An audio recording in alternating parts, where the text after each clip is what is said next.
Ça y est, la diffusion de la saison 2 de Demon Slayer est terminée, mais ce n'est pas pour ça qu'on va s'arrêter de faire des vidéos. Aujourd'hui, on va répondre à une question assez particulière, mais j'aimerais qu'on revienne sur un personnage qui est quand même très important, Yoruichi, et on va parler de son passé et pourquoi il s'est fait virer des pourfendeurs de démons, parce que j'ai quelques précisions à donner là-dessus, et je me suis dit que ça serait une vidéo assez intéressante. Donc on va partir là-dessus, j'espère que ça vous plaira. On est parti!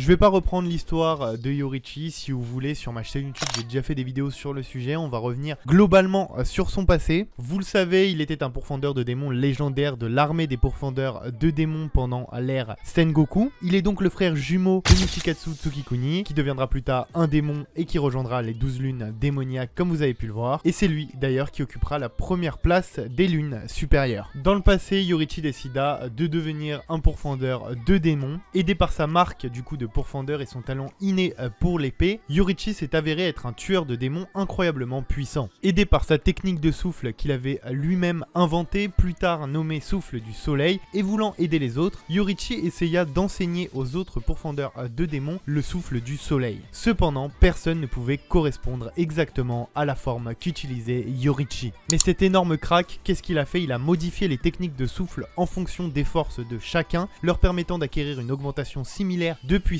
et de capacité pour les aider à tuer les démons. Les variations qu'il a créées ont formé les premières techniques de souffle de l'eau, du vent, de la flamme, de la pierre et de la foudre, et le meilleur de ces pourfendeurs de démons est devenu connu sous le nom de pilier. Et c'est comme ça d'ailleurs que sont apparus les piliers. On notera d'ailleurs que Michikatsu lui-même a essayé sans succès d'apprendre le souffle du soleil, créant à la place son propre style qu'il nomma plus tard le souffle de la lune. C'est alors que Yoruichi rencontra Muzan, accompagné de Tamayo. Yoruichi a tout de suite ressenti son intention malveillante. C'est alors qu'il eut une pensée, il pensait qu'il était né avec les compétences et le talent pour vaincre Muzan une bonne fois pour toutes. Muzan a déclaré qu'il avait perdu tout intérêt pour les épéistes qui utilisent des techniques de respiration, et c'est alors qu'il effectua de longs balayages de ses bras pour tuer Yoruichi. Voyant dans le monde transparent, Yoruichi a décerné que Muzan avait 7 cœurs et 5 cerveaux qui changent de position dans son corps. Voyant sa chance, il a combiné toutes ses formes en une seule attaque, les coupant toutes et maîtrisant complètement Muzan. Muzan est resté incrédule face à son incapacité à se régénérer tout en luttant pour garder sa tête attachée. Malheureusement, Yoruichi n'a pu détruire que 1500 des 1800 pièces du corps de Muzan, laissant le reste s'échapper.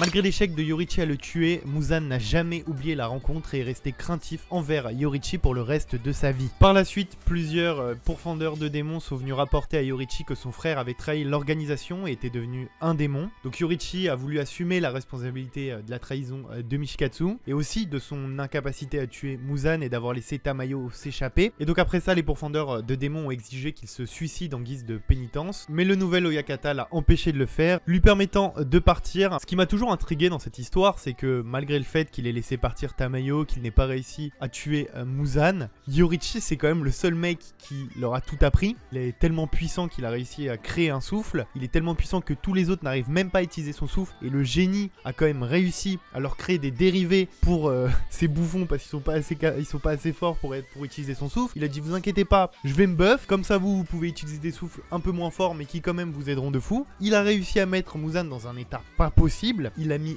pied du mur, il l'a presque tué. Il est le seul à réellement faire peur à Muzan, il n'a pas tué Tamayo, et en plus on se rendra compte par la suite que Tamayo a été un élément essentiel dans la défaite de Muzan. Et en fait je me suis dit un truc, il a pas réussi à tuer Muzan et son frère s'est allié à la cause des démons, donc toute la faute a été mise sur lui. Certes, ça, il n'y a pas de doute, bon c'était une époque un peu différente, donc j'ai pas réellement de problème avec ça. Mais je pense qu'en fait il y a autre chose, et je pense qu'on le voit dans le flashback de Yoruichi. Michikatsu, Yoruichi l'aimait énormément. Yoruichi aimait énormément Michikatsu, et je pense que ce qui s'est passé, c'est que son frère s'est transformé en démon, Kokushibo, le démon, vous le savez, et je pense que Yoruichi, il n'a pas pu se résoudre à tuer son frère. Et j'aurais même une théorie à dire que peut-être il s'est volontairement fait expulser des pourfendeurs parce que il était en mode c'est mon fardeau, c'est à moi de régler les choses, et je pense que voilà, il s'est dit j'ai pas à mettre d'autres personnes dans cette histoire, je leur ai appris à se défendre, mais maintenant c'est à moi de faire la suite, et voilà. Je pense que même si son frère s'est transformé en démon, il avait toujours ses sentiments et il s'est dit putain c'est quand même mon frère, et il n'a pas pu se résoudre à diriger cette armée et à tuer en fait son frère et tous les autres démons. Et du coup genre ma théorie serait que il s'est fait expulser un peu volontairement. Même si on parle de suicide, je pense qu'il était en mode je peux pas me résoudre à tuer mon frère en fait, tout simplement. Voilà, en tout cas c'est déjà la fin de cette vidéo. C'était une vidéo assez courte mais je trouvais ça assez intéressant. Dites-moi ce que vous en pensez en commentaire. Virez peut-être le soldat le meilleur que tu possèdes pour une raison assez conne finalement.